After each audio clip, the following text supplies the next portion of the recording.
ማንም ድሃ እናት ልጇን ኬጂም ሆነ ዴይኬር መላክ አትችልም። ዶሮቹን እስከ ማስገባት የፈጀብን ወደ 11 ሚሊዮን ብር ያህል ነው። አንድ ልጅ ረዳን ማለት እስከ 5 ሰው ረዳን ማለት ነው። ሁሉም ህዝብ ቢያግዘንና አብረን ብንሰራ በጣም ደስ ይለኛል።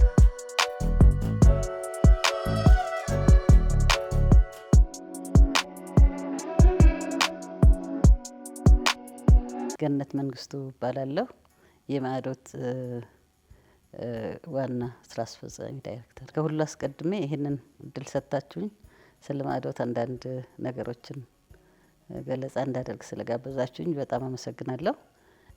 ማዕዶት የተቋቋመው ታህሳስ 27 1992 ነው እንደ ኢትዮጵያ አቆጣጠር። የሚሰራው ደግሞ በሴቶችና ህጻናት ነው። ከሁሉ አስቀድሜ ስሙ ማዕዶት ማለት የመረጥ ነው። ማዕዶት ማለት ድልድይ ነውና ድልድይ ሆነን ከድህነት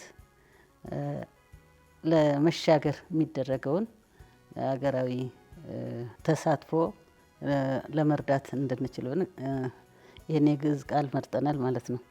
እና ራዕዩ ህጻናትና ሴቶች ከድህነት ተላቀው ለሀገራቸው እና ለራሳቸው የእድገት አስተዋጽኦ የሚያደርጉበት ሀገር ማየት ሲሆን፣ ተልኳችን ደግሞ የተቀናጁ የልማት ስራዎችን በመስራት እነዚህን የህብረተሰብ ክፍሎች መርዳት ማለት ነው።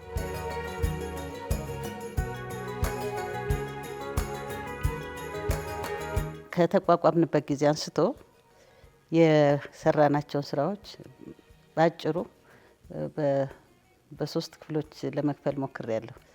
ከ1992 እስከ 1996 ባለው ጊዜ ብዙም እንቅስቃሴ አልነበረንም። የምንሰራው በመጀመሪያ በአዲስ ከተማ ክፍለ ከተማ ላይ ሆኖ በህብረተሰብ ጤናና የመጸዳጃ ቤቶች በመስራት ቆይተናል። ከ1996 እስከ 2008 ባለው ደግሞ በዚሁ በአዲስ ከተማ ክፍለ ከተማና በጉለሌ በአዲስ አበባ ማለት ነው በአማራጭ መሰረታዊ ትምህርት ማለት ከአንደኛ እስከ አራተኛ ክፍል ድረስ በ3 አመት የሚጠናቀቅ ትምህርት ነው። በአሁኑ ጊዜ ያለ አይመስለኝም። ይሄ ነገር ፌዝ አውት አድርጓል ተብሏል። እና የትምህርት እድል ላላገኙ ተማሪዎች ትምህርት ተሰጥቶ ከ5ኛ ክፍል ሲገቡ መንግስት ትምህርት ቤት እንደ ማንኛውም ተማሪ እንዲገቡ ይደረጋል። እነዚህ ልጆች ጎዳና ላይ ልጆች ሊሆኑ ይችላሉ። ወላጆቻቸውን በኤችአይቪ ኤድስ ያጡ ሊሆኑ ይችላሉ። ከክፍለ ሀገርም ተፈናቅለው የመጡ ሊሆኑ ይችላሉ። እና እነዚህ ልጆች በትምህርት ቤት ደረጃ መንግስት በፈቀደው በዛን ጊዜ ይፈቀድ በነበረው ማለት ነው ትምህርታቸውን በሚማሩበት ጊዜ የዩኒፎርም፣ የምግብ፣ የትምህርት ቁሳቁስ፣ የጤና ሁሉንም አቀፍ የሆነ እርዳታ እየተደረገላቸው ወይም ድጋፍ እየተደረገላቸው 5ኛ ክፍል ሲገቡ መንግስት ትምህርት ቤት እንዲጠናቀቁ ይደረጋልና ይሄንን በአዲስ ከተማ ክፍለ ከተማና በጉለሌ ስንሰራ ቆይተን ከዛ ደግሞ በወሊሶ በ2000 ዓመተ ምህረት ስንገባ ይሄንኑ ተመሳሳይ ስራ መስራት ጀምረናልና በዚህ ፕሮግራም ተጠቃሚዎች የሆኑ 7200 ያህል ተማሪዎች በእኛ ጋር ተመዝግበው ይገኛሉ ማለት ነው። በ25ኛ ዓመታችን ባከበርንበት ወቅት እናንተ መጣችሁ ዘግባችሁልን ነበርና በዛን ጊዜ ፕሮግራሙ ሙሉ ያዘጋጁት የዚህ ትምህርት ክፍል ተጠቃሚ የነበሩ ልጆች ናቸው። በትልልቅ ደረጃ ላይ ያሉ እኛ ጋም አሁን በሙያቸው እያገለገሉ ማዕዶትም ተቀጥረው ያሉ ልጆች አሉ። በጣም ውጤታማ የነበረ ትምህርት ስራ ነው ማለት ነው። ከዚህ ጎን ለጎን በዚህ ጊዜ ስንሰራ የነበረው የቤተሰብ ገቢ ማጠናከር በሚል ነው። ዋናው በእነዚህ ልጆች ቤተሰቦች ዙሪያ የምንሰራው ስራ ነውና ይሄ እንግዲህ የገቢ ማስገኛ ስልጠናዎችን አካሂደናል። በማህበራት አደራጅተን ከ100 በላይ ማህበራት በአዲስ አበባ በወሊሶና በዲለላ እንደዚሁም ደግሞ አንድ ከተማ በመጨመር ደቡብ ሸዋ ዞን ላይ ዝዋይ በሚባል ከተማ አሁን ባቱ በመባል ይታወቃል። እዛ ላይ ስንሰራ ቆይተናል። ይሄ የማደራጀቱ ስራ በገንዘብ ቁጠባና ብድር ብቻ የተወሰነ አይደለም። የሸማቾች የህብረት ስራ ማህበር በማደራጀት በአዲስ አበባ እንዲያውም የመጀመሪያው ሆኖ ተሸላሚ እስከመሆን የበቃ ነው ማለት ነው። የገንዘብ ቁጠባና ብድር ህብረት ስራ ማህበራት ራሳቸው ወደ ሸማች ራሳቸው እንዲያሳድጉ ድጋፍ ሰጠናቸው። የማዕዶት እሸት የሚባል አቋቁመው ይሄ በአዲስ አበባ ከተማ ሸቀጦችን የፍጆታ ሸቀጦችን እስከ ማደል እድል ያገኘ እስከ ማግኘት ደርሷል ማለት ነው። በተጨማሪም በባቱ ከተማ ለ22 ማህበራት የእህል 3 የእህል ወፍጮዎች የእህልና የቅመማ ቅመም 3 በመትከል በአልሚ ምግቦች ላይ ለህፃናት አልሚ ምግቦች እያዘጋጁ እያሸጉ እንዲሸጡ መንግስት በሰጠን ቦታ ላይ ውሃ ከከርሰ ምድር በማውጣት የእህል ማደራጃ ቦታዎችን በማዘጋጀት እነዚህን 3 ወፍጮዎች ተጠቅመው ደግሞ ምርታቸውን ለገበያ እንዲያቀርቡ በማገዝ ጥሩ ስራ ተሰርቷል። መብራትም አስገብተንላቸዋል። ገበያ በመፍጠርም ላይ ረድተናቸዋልና አዩ የሚባል የአልሚ ዱቄት እያመረቱ እንዲሸጡ እድል እንዲያገኙ ረድተናቸዋል። በወሊሶና ዲለላ ደግሞ ላሉት የተለያዩ የጥልፍ የልብስ ስፌት የማገዶ ቆጣቢ የዶሮና የበግ እርባታ ስልጠናዎችን በመስጠት ይህንንም እነሱን ወሊሶና ዲለላ አካባቢ ለመስራት ሞክረናል። ሌላው ትልቁ ፕሮግራማችን ከኤችአይቪ ጋር በተያያዘ ነው እና በኤችአይቪ ወላጆቻቸውን አጡና በሞት የተጋለጡ ለችግር የተጋለጡ ህጻናትና አሳዳጊዎቻቸውን መደገፍ እንግዲህ እስካሁን ካልናቸው ከትምህርትና ከገቢ ማስገኛ በተጨማሪ በጤና በስነ ልቦና በመጠለያና እንክብካቤ ድጋፍ ስናደርግላቸው ቆይተናል። መጠለያና ምግብ የሚለው ነው እንጂ ትምህርትና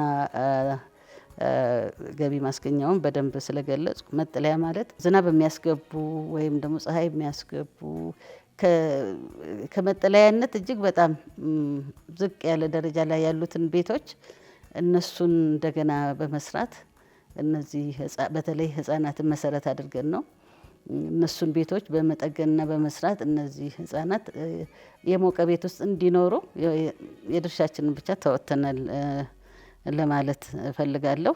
ከዚህ ቀጥሎ ደግሞ በወሊሶና በአዲስ አበባ ያደረግነው ኤችአይቪን በመከላከል ረገድ ዲጂታል የሆነ ማለት ወደ 14 ክፍል ያሉት ልጆቹ ያው በኤችአይቪን ግልጽ ሆኖ መማርም ሆነ መናገር በማይፈልግበት ጊዜ ስለነበረ ኮምፒውተሩን ከፍተው ከኮምፒውተሩ ጋር እንዴት ነው የሚተላለፈው፣ እንዴት ነው ራሴን የምጠብቀው፣ እንዴት ነው በራስ መተማመን የሚቻለው የሚሉትን የትምህርት ክፍሎች የያዘ በኮምፒውተር የታገዘ ትምህርት ነበርና ያንን ኮምፒውተሮቹን ገዝተን በየትምህርት ቤቶቹ በወሊሶ እና በአዲስ አበባ ኮምፒውተሮችን በመስጠት ልጆቹ ያን ራሳቸው ገብተው እንደ ላይብረሪ ማለት ነው ገብተው ተምረው እንዲወጡ የማድረግ ስራ ተሰርቷል እና ያም በተጨማሪ ደግሞ ሌሎችም እንዲሁ የኮምፒውተር እገዛ ትምህርት ቤቶችን ለቴክኖሎጂ የቀረቡ እንዲሆኑ ትምህርት ቤቶችን ለማገዝ ሞክረናል ማለት ነው። ከዛ በኋላ አሁን ከመሀል ላይ ከ2008 እስከ 10 ያሉትን ጊዜዎች ትንሽ በነበረው ሁኔታ በኤንጂኦ ላይ ትንሽ እንትን ስለነበረ አገልግሎታችንን ከ2011 ጀምሮ በሚለው ቀጥላለሁ ማለት ነው። ከ2011 ጀምሮ ኤችአይቪን በተመለከተ ይሄ 395 የሚባል ግብ ነበረ። ምንድን ነው 395? አንደኛው 95 ያው ኤችአይቪ ስርጭትን መቀነስ ነው። ሁለተኛው ደግሞ መድኃኒት እንዲያገኙ ማድረግ ነው። ሶስተኛው ደግሞ መድኃኒቱን በትክክል መውሰዳቸውን ክትትል አድርገው የሚሉ ነገሮች ናቸውና በዚህ ዙሪያ በአዲስ አበባ በልደታና በአዲስ ከተማ በ20 ወረዳዎች ላይ ይሄንን በመስራት ከአዲስ አበባ ጤና ቢሮ ከወረዳ ጤና ጣቢያዎች ጋር በመሆን እነዚህን ሰዎች አንዳንዶቹ ወይ መድኃኒት የሚያቋርጡ ናቸው ወይ ምንም አገልግሎት ስለማያገኙ ራሳቸውን የሚጎዱ ናቸውና መስፋፋቱን እነሱ ህብረተሰብ ውስጥ ነው እስካልታገዙ ድረስ HIV መስፋፋትን መቀነስ አይቻልምና ከቤት ቤት እየሄዱ እነዚህን ሰዎች ፈልገው አውጥተው ለአገልግሎት ማብቃቱ አንድ ትልቁ ስራችን ነበርና በዚህ ወደ 300 የሚጠጉ በጎ ፈቃደኞች አሉን። በእነዚህ በጎ ፈቃደኞች አማካይነት በእነዚህ ባልኳቸው 20 ወረዳዎች በአዲስ አበባ በሚገኙት እየተዘዋወርን እነዚህ ሰዎች ለአገልግሎት የሚያብቃትና አገልግሎት የሚያገኙትም ደግሞ እንዳያቋርጡ በማድረግ የተለያዩ ድጋፎችን በመስጠት እጅግ ለተጎዱት ደግሞ እንደ ምግብ እና መጠለያ፣ ጤና የመሳሰሉ ድጋፎችን እየሰጠን ጠንካራ ለሆኑት ደግሞ በገንዘብና ቁጠባ ተደራጅተው የሚሰሩበት የስራ ገንዘብና ቁሳቁስ በማቅረብ ጤናማ ኑሮ እንዲኖሩ የማድረግ ስራ ሰርተናል ማለት ነው። እየሰራን እንገኛለን። እንደገና ፕሮጀክቱ በመቀጠሉ እሱም በስራ ላይ ነን። በወሊሶና ዲለላ ደግሞ የምንሰራው ከዚህ ትንሽ ለየት ባለ መልክ በወላጆች ያው ሁሉ ስራችን በወላጆችና ህጻናት አካባቢ ሆኖ ጨቅላ ህጻናት እና ቅድመ መደበኛ ተማሪዎች ላይ ነው የምናተኩረው። ምክንያቱም አሁን የመንግስትም የትኩረት አቅጣጫ ዓለም አቀፋዊ ነው። በነገራችን ላይ ህጻናት ላይ ከሰራን ጨቅላ ህጻናት ላይ የተሰራው ስራ ነው እድሜ ልካቸውን መልካም ዜጋ የሚያደርጋቸው የሚል አመለካከት ነው ያለውና ያንን በወሊሶና በወሊሶ አካባቢ ባሉ ወረዳዎች በማስተዋወቅ ትልቅ ስራ እየተሰራ ነው ያለው። ሙሉ ለሙሉ ቀይረነዋል ማለት ይቻላል እና ያንን ደግሞ በእርግጥ እኔ የአካባቢውን ትምህርት አካል በጣም ለማመስገን እፈልጋለሁ። በመጀመሪያ ወላጆቹ ከእርግዝና ጀምሮ እስከ 3 ዓመት ያለውን ጊዜ ልጆቻቸውን እንዴት መከታተል እንዳለባቸው፣ እንዴት ማሳደግ እንዳለባቸው ባላቸው የኑሮ ደረጃ የግድ ብዙ መሆን የለበትም። አካባቢው በሚፈቅደው ሁኔታ ልጆቻቸውን እንዴት ጤናማ የሆነ አስተዳደግ እንደሚሰጣቸው በቡና ጠጡ ፕሮግራም እናስተምራቸዋለን። በዚሁም ደግሞ እነዚህ በ60 ትምህርት ቤቶች ናቸው። በነገራችን ላይ እናቶቹ በትምህርት ቤቶች ውስጥ ይሰበሰቡና ነው ይህን ትምህርት የሚያገኙት። ይህን ትምህርት የሚያገኙት ደግሞ ዩኒሴፍ ለዚህ ጉዳይ ብሎ የቀረጸው ካሪክለም አለ ህጻናት አስተዳደግን በተመለከተ እና በሬዲዮ ነው የሚተላለፍላቸው። ማለት ሬዲዮ ስፖቶች በየትምህርት ቤቶቹ አሉ። ያንን ነው የሚከፍቱላቸው። ያንን እያዳመጡ ይወያያሉ እናቶች ማለት ነው። ያ የውይይት ጊዜ እናቶችን ትምህርቱን ብቻ እንዲያገኙ ሳይሆን እርስ በርሳቸውም እየተረዳዱ ችግሮቻቸውን እንዲፈቱም የሚረዳቸው ነው ማለት ነው እና ከነዚህ እናቶች ደግሞ ፈቃደኛ የሆኑ ጊዜ ያላቸው ራሳቸውን በንግድ ሊያሻሽሉ የሚችሉ እናቶችን ደግሞ መርጠን ስልጠና ሰጥተን በማህበር አደራጅተን መንቀሳቀሻ ካፒታል ሰጥተን እንዲንቀሳቀሱ እያደረግን ያለ ነውና ዋናው በትምህርቱ ብንገባም ይሄ ደግሞ የልጆቹን ህይወት ከማስተካከል አንጻር የቤተሰብን ገቢ እና ህይወት ከማስተካከል አንጻር ትልቅ ሚና አለው ብለን እናስባለን። ዋናው ትኩረታችን ትምህርት ነው ስንገባ እና ይሄኛም በተጓዳኝ ብናደርግም አሁን ግን ብዙ ስራ እየሰራንበትም ስለሆነ ነው።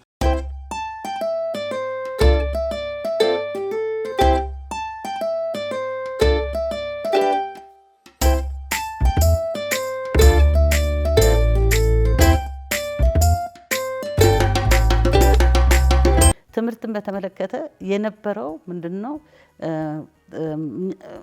ምናልባት እኔ በተማርኩበት ጊዜ እናንተ ማላውቅም የዴስክ ላይ ቁጭ ብለን ነው ሙሉ ቀን ስንማር አስተማሪ ሲያስተምረን የሚውለው ህፃናትም ቢሆኑ ማለት ነው። አሁን እሱ ሁሉ ቀርቷል። ወንበር የሚባል ተነስቷል። ልጆች በሚመስላቸው ዝንባሌያቸው ምን እንደሆነ ለማወቅ ነፃ ሆነው እየተጫወቱ እየሮጡ እየተኙ ምን እያሉ ሊማሩ የሚችሉበት ክፍሉን በሙሉ ለህፃናት ቻይልድ ፍሬንድሊ የሆነ ክፍል በመፍጠር ልጆቹ የሚጠይቁትን ጥያቄ ብቻ በመመለስ ልጆቹን ወደፊት እንዲማሩ እንዲያውቁ የማድረግ እንጂ ወንበር ላይ ብዙ ጊዜ እንዲቀመጡ አይመከርም እና ይሄ አሰራር ደግሞ ውጤትም አይተንበታል። ልጆቹ ይሄ የማፈር የመፍራት በተለይ ከአስተማሪዎች ጋር የነበራቸውን ግንኙነት የተሻለ በማድረግ ረገድ ትልቅ ሚና ተጫውተዋል። አሁን ለምሳሌ በእንዲህ አይነት ትምህርት ቤት ፕሌይ ቤዝድ ነው የምንለው፣ ጨዋታ መር ትምህርት ነው የምንለው ማለት ነው። በዚህ ሁኔታ የተማሩ ልጆችና ይሄንን እድል ሳያገኙ ወደ መንግስት ትምህርት ቤት የገቡ ልጆች በጣም ትልቅ ልዩነት ይታይባቸዋል። እነዛ ምንድነው አስተማሪ ማለት የነሱ አጋዥ እናት አባት አድርገው ነው የሚያስቡት። ሄደው በፍቅር ነው የሚያነጋግሯቸው።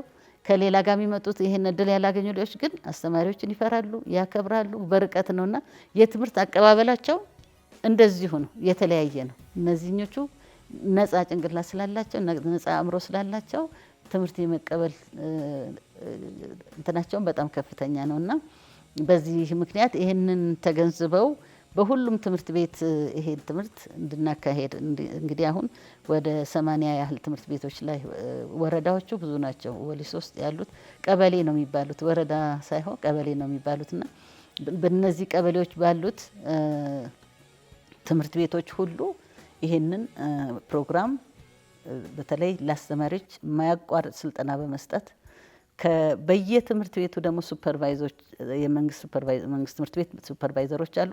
እነሱን በማሰልጠን ማቴሪያል ደግሞ ይሄ ኖ ኮስት ሎ ኮስት ይሉታል። ምንድነው ምንም አይጠቅሙም ብለን የምንጥላቸው ካርቶኖች አሉ። ሃይላንድ የምንለው አለ በልማድ ቆረቆንዳ ይባላል። ድንጋዮች አሉ። አሁን እነዚህ ምንም ገንዘብ አይወጣባቸው። እነሱን ልጆቹ በሚወዱት በከለር አድርገን ክፍላቸው ውስጥ እናደርግላቸዋለን። ያንን ደግሞ ማንም አያውቅም ነበር። አሁን ካርቶን እቃ ተጠቅልሎበት ቢመጣ ሁሉም ሰው ይጥለው ነበር።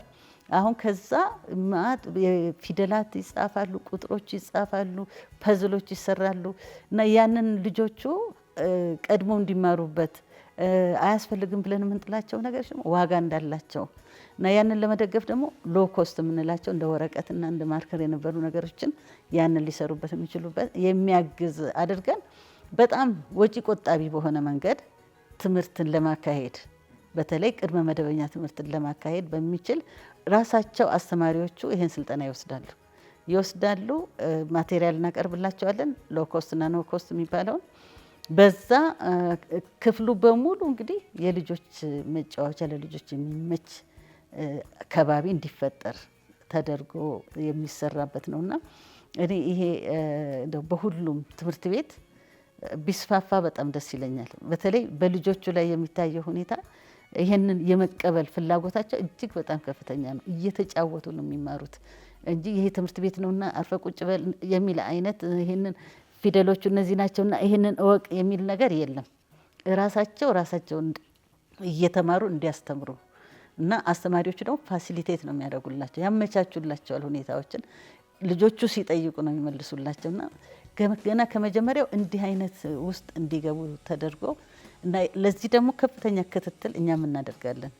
እኛ ባለሙያዎች አሉ በየትምህርት ቤቱ እየሄዱ በ15 ቀን እንዴት ነው ልጆቹ ምን ጉድለት አለ፣ ምን መሻሻል አለበት፣ ያን የሚሻሻለውን ነገር እኛ ረድተናቸው ልናሻሽልላቸው ወይም ራሳቸው ሊያሻሽሉ የሚችሉበትን መንገድ እንዲሰሩ እያደረግን እየለፋን ነው እና ጥሩ ስራ ይመስለኛል። እጅግ የምንረካበት እና ህብረተሰቡም እየረካበት ያለ ነው።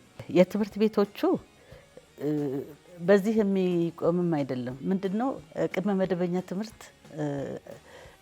ብዙ የተለመደ አይደለም።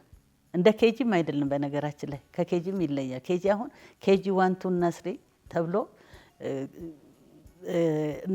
ለገቢ ማስገኛ ወይም ደግሞ በግል እየተከፈለ የሚማሩበት ነው። እነዚህ ልጆች ግን ወላጆቻቸው ኬጂ ሊያስተምሯቸው ሊልኳቸው አይችሉም። ያን ባለመቻላቸው የ2 ዓመት ቅድመ መደበኛ ትምህርት ነው እንዲማሩ እየተደረገ ያለው ማለት ነው እና ህብረተሰቡ የሚሰራቸው ቤቶች አሉ ከጭቃና ከእንጨት እና እድሜ የላቸውም እና ልጆቹ የሚማሩበት መሬቱ አፈር ነው እና ትምህርት ቤቱም ይፈርሳል። ያንን ደግሞ እንደገና ደግሞ ለበጣም ብዙ ልጆች ነው።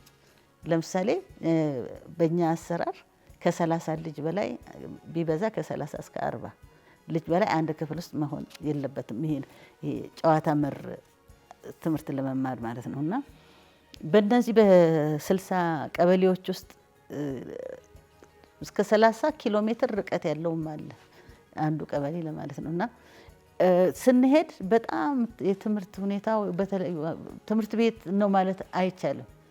በአንዲት ክፍል ውስጥ እስከ 100 ህፃናት ታጭቀው ነው ያሉትና ይሄንን ሁኔታ ከእርዳታ ከሚሰጠው ድርጅት ጋር ስንነጋገር የግድ ልጆቹን ማስተማር ከተፈለገ እቃዎችን እንኳን ብናቀርብ ምኑ ጋር ነው የሚቀርበው? ልጆቹስ እንዴት አድርገው ነው የሚጫወቱት? በሚለው ተነሳሳንና እነዚህን ትምህርት ቤቶች የባሰባቸው የምንላቸውን መፈለግ ጀመርን ማለት ነው።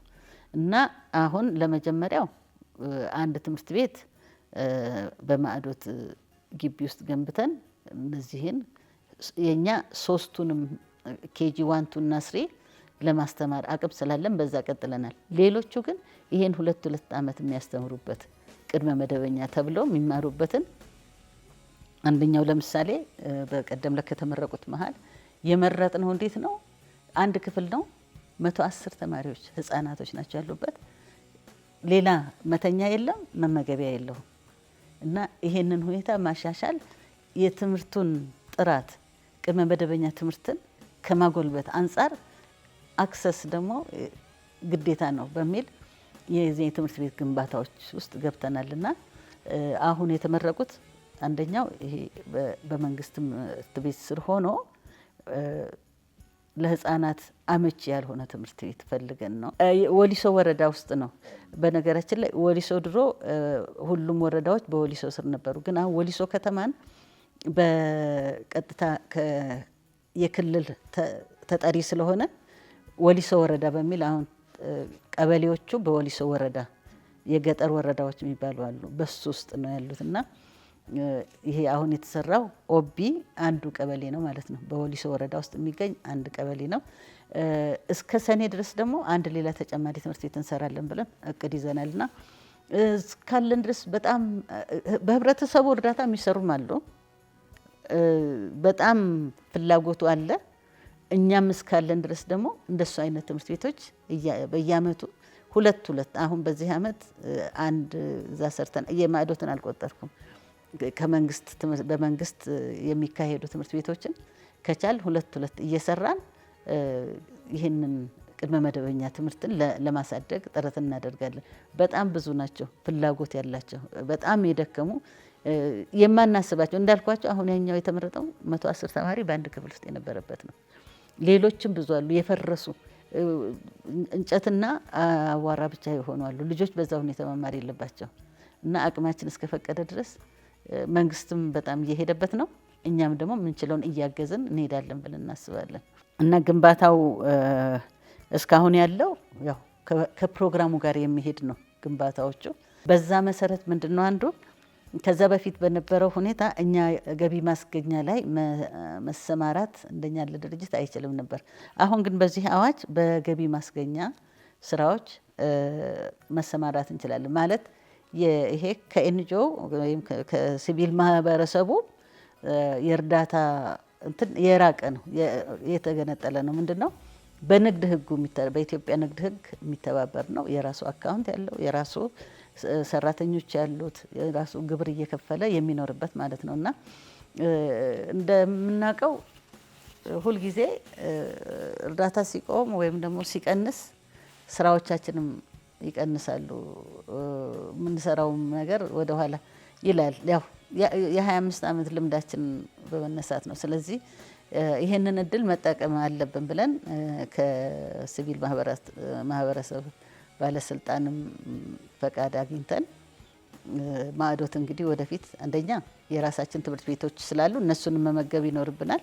ለምገባ ቢያንስ የእርዳታ ሰጪ እጅ እንዳናይ በራሳችን በገቢ ማስገኛ ስራ ተሰማርተን አንዳንድ ፕሮግራሞቻችንን ራሳችን ፋይናንስ እያደረግን ቀስ በቀስ በሂደት ደግሞ በዚህ በንግዱ ጥሩ ደረጃ ላይ ከደረስን እርዳታው ቀስ በቀስ እየቀነሰም ሊሄድ የሚችልበትን መንገድ ለማመቻቸት እንግዲህ አንድ ብለን ጀምረናል ማለት ነው።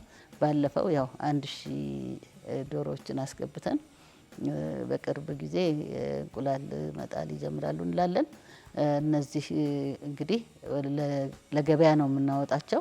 በትርፉ ደግሞ እነዚህ ህፃናት የምንመግብበት ፕሮግራማችንን የምንደግፍበት ይሆናልና ይሄ ነው እንደ አዲስ እስከዛሬ ያልሄድንበት አሁን ልንሄድ የጀመርነው እና ለወደፊት ደግሞ በስፋት እንሄዳለን ብለን ተስፋ እናደርጋለን።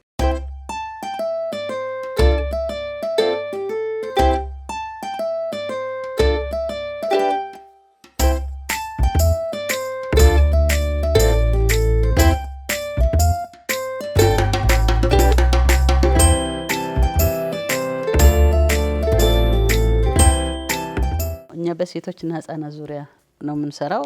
ዋናው ደግሞ ትምህርት፣ ጤናና ገቢ ማስገኛ እና የመሳሰሉት ናቸው። መቼም እንደ ኤንጂኦ እኛ ሁል ጊዜ ይህን ስራ እየሰራን አንቆይም። ለህብረተሰብ ማስተላለፍ ግድ ይላልና አሁን አዲስ ለመስራት ያሰብነው ነገር ያሰብነው ፕሮጀክት እነዚህን ቅድመ መደበኛ ትምህርትን ከዛ በፊት ህፃናት መዋያዎች አሉና ጨቅላ ህፃናት የሚውሉበትን ማለት ነው። እነዚህ ያደራጀናቸው እናቶች ደግሞ አሉ። እነሱን በህፃናት አያያዝ በቂ እውቀት እንዲያገኙ አድርገን ያንን እነሱ ራሳቸው እንደ ገቢ ማስገኛ አድርገው ህፃናትን ይዘው ወደ ተሻለ አንደኛ ህፃናቱም ከወላጅ የበለጠ በባለሙያ ታግዘው ያድጋሉ። እናቶቻቸውም ደግሞ ስራ የመስራት እድል ያገኛሉ። እነዚህ ተቋሙን ደግሞ የሚመሩት እናቶች የራሳቸው የስራ እድል ነው ማለት ነው። ራሳቸው ገቢ የሚያገኙበት ነው ማለት ነውና እንዲህ በዚህ ዙሪያ ነው አሁን ደግሞ እንደገና ለመስራት እቅድ ያለን። ይህንኑ ከማበልጸግ አንጻር ነው። ዴይኬሮችን ነው በየወረዳው ይሄንን በማቋቋም በጣም ነገሩ ቀላል አይደለም። የዶነር እገዛም ያስፈልጋል። ግን ከዛም በላይ ግን ይሄ ለሀገር በጣም ይጠቅማል ብለን የምናስበው ስለሆነ የኛ ህብረተሰብ ራሱ ቢሳተፍበት እነዚህን ሴቶች በማውጣት ራሳቸው እንዲችሉ በማድረግ አሁን ለምሳሌ እኛ 20 ህፃናት ብንይዝ 20 ህፃናት አይደሉም ተጠቃሚዎች።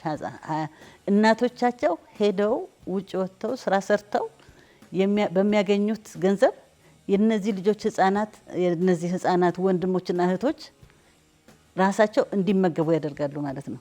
ወደ 20 ህፃናት ይዘን 20 እናቶችን ምናልባት 20 ደግሞ ሌሎች የቤተሰቡ ህፃናትን ወደ 60 እና ከዛ በላይ የሆነ ቤተሰብ ነው የሚረዳበት እና ይሄንን ሁሉ የህብረተሰብ ክፍል ብዙ ሁሉም ሰው ቢሳተፍበት አካባቢው የቀበሌው ሰው በዚህ ላይ አስተዋጽኦ ቢያደርግ ሙሉ ለሙሉ እንደው አንደኛ የወረዳ አስተዳደሮች ቤት በመስጠት ቢተባበሩን፣ ወረዳም ሆነ ክፍለ ከተማም ሆነ ማንም የመንግስት አካል ቦታ በመስጠት ቢተባበር፣ ህብረተሰቡ ደግሞ እነዚህን ግብአቶች በማሰባሰብ በጣም ብዙ ነገር አይፈለግም፣ ከባድ ነገር አይፈለግም። በአካባቢያችን ያሉ ናቸው። ብዙ ገንዘብ የሚፈልግም አይደለም እና በዚህ ድጋፍ ቢያደርጉ እኛ አስተባብረን እነዚህን ሴቶች ራሳቸውን እንዲችሉ እነዚህ ህፃናት ደግሞ በባለሙያ ታግዘው እንዲያድጉ ወላጆቻቸው ደግሞ ውጭ ወጥተው ሰርተው ለሌላው የቤተሰብ አባል ሁሉ ገንዘብ ይዘው እንዲመጡ የሚያደርጉበት መንገድ እየሞከርን ነው። አሁን የመጀመሪያ ፕሮጀክት ልንጀምር ነው። ግን ያ የሁሉም ሰው ስራ ቢሆን ሁሉም ሰው በዚህ ነገር ላይ ቢተባበር ትምህርት ነውና ሁሉንም ሰው በኋላ አገር የሚያሳድገው በዚህ ላይ ሁሉም ህብረተሰብ ቢተባበርና ቢረዳን እኛን ሳይሆን እነዚህን የህብረተሰብ ክፍሎች ቢረዳ በጣም ጥሩ ነው። ምክንያቱም እንደምታውቁት ኬጂ መማር የሚችሉ ዴይኬር መሄድ የሚችሉት በጣም ውድ ነው። ማንም ድሃ እናት ልጇን ኬጂም ሆነ ዴይኬር መላክ አትችልም። እና ቤት ቁጭ ብለው ወይ ሰው የሚሰጣቸውን የሚያካፍላቸውን ከጎረቤት ወይም ለምነው የሚያመጡትን ነው የሚበሉት እንጂ ሰርተው ለመብላትም አይችሉም። እና ይሄንን በጋራ ብንሰራው እንደ ህብረተሰብ እንደው ገንዘብም ከውጭ ሳንፈልግ ተባብረን የምንሰራበት መንገድ ቢኖር ትልቅ ለውጥ በሀገር ላይ እናመጣለን ብዬ ተስፋ አደርጋለሁ። ጀምረነዋል። እንዲያግዙን ይህንን ሀሳብ የሚጋራ ሁሉም ህዝብ ቢያግዘንና አብረን ብንሰራ በጣም ደስ ይለኛል።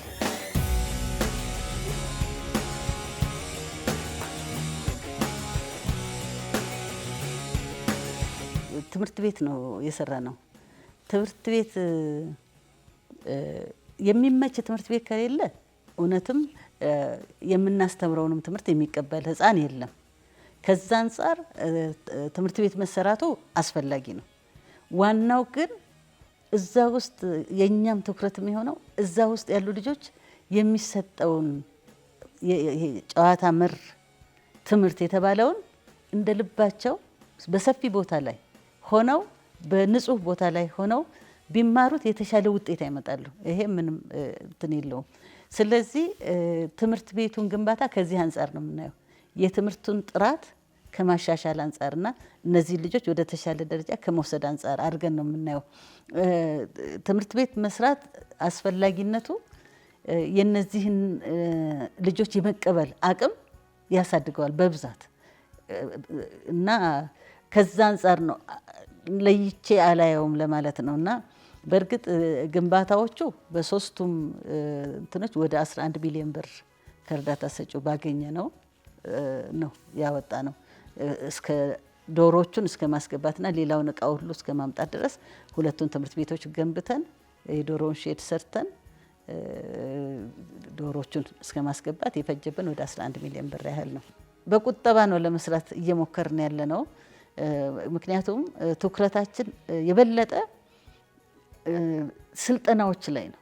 ስልጠናዎችን የሚያስተምሩትን ሰዎች ያንን ስልጠና የሚያካሂዱትን ሰዎች በማሰልጠን የተሻለ ውጤት ይመጣል የሚል እምነት ነው ያለኝና አሁን ቅድመ መደበኛ ተማሪዎችንም የዴኬሮችንም እዛ ውስጥ የሚገቡት ልጆች ሁኔታው የተመቻቸላቸው ሆነው የተመቻቸ ሁኔታ ከባቢ ከመፍጠር አንፃር ህንፃዎቹ አስፈላጊ ናቸው።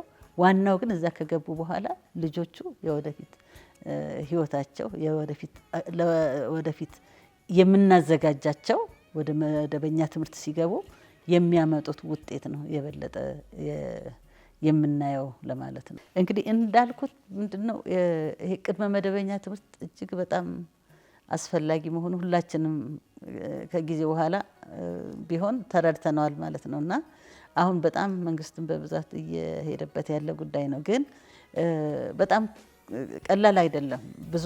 ብዙ ነገሮች አሉት። ምገባ አለ፣ ልብስ አለ። ልጆቹ ስለዚህ ሁሉ ጉዳይ ማሰብ የለባቸው። እንደ ድሮ እየተራቡ መማርም አይኖርባቸውም። ሁሉ ነገር በተቻለ መጠን ቀርቦላቸው ነው መማር ያለባቸው ብዬ ማስበው እና እንደው መንገዱ ቢኖር ሁላችንም ከምንበላውም ላይ ቢሆን እያካፈልን በገንዘብም ቢሆናል በአይነትም ሊሆን ይችላል ህብረተሰቡን ረድተን ይሄን በራሳችን አቅም በሀገራችን አቅም ልንሰራ ልንተጋገዝ የምንችልበት መንገድ ቢኖር የበለጠ ውጤታማ እንሆናለን። ከውጭም እኮ እያገዙን ነው። የማያውቁን ሰዎች መተው እያገዙን ነው ያሉትና ቀላል አይደለም። እኔ አሁን የገንዘብ ድጋፍ የሚያደርጉልን ሰዎች እኔ አሁን በጣም ላመሰግን እወዳለሁ። ምክንያቱም ውጤቱን እያየነው ነው። ግን ደግሞ ከፍላጎቱ አንፃር ደግሞ እሱ አሁንም ትንሽ ነው። ስለዚህ ይህንን ፍላጎት ለማሟላት የራሳችን የሀገራችን ህዝቦች አንድ ላይ ሆነን ብንሰራ በትንሹ ደግሞ ባለንበት አካባቢ ላይ እነዚህን ዴኬር ላለው ሰው ብቻ መሆን የለበትም። እንደውም ብዙ ህፃናት ናቸው ያሉት። አሁን በምንሰራበት አካባቢ በጣም ብዙ ህፃናት ናቸው ያሉትና እነሱን ሁሉ ከማገዝ አንፃር ሁሉም ሰው እንዲተባበርና ከጎናችን ሆነው ደግሞ በምንሰራበት አካባቢ ያሉት ህብረተሰብ ባለሀብቶች ጥሪ ለማቅረብ እወዳለሁ። በአዲስ ከተማና በልደታ አካባቢ ይሄንን ምን ጀምረው ቅድም ያልኩት እናቶችን ራሳቸውን አሰልጥነን የራሳቸው የገቢ ማስገኛ ሆኖ ህፃናትን ቅድመ መደበኛ የሆኑትን ህፃናት ዴይኬር እንዲከፍቱ እያገዝን ያለነው እንዲያግዙን። ምክንያቱም አንድ ልጅ ረዳን ማለት እስከ 5 ሰው ረዳን ማለት ነው። አንድ ልጅ ዴይኬር እንዲገባ አደረግን ማለትና ይህንን ሁላችንም በጋራ ብንሰራ በትንሽ ጊዜ ውስጥ ለውጥ እናመጣለን ብዬ አምናለሁ። አመሰግናለሁ።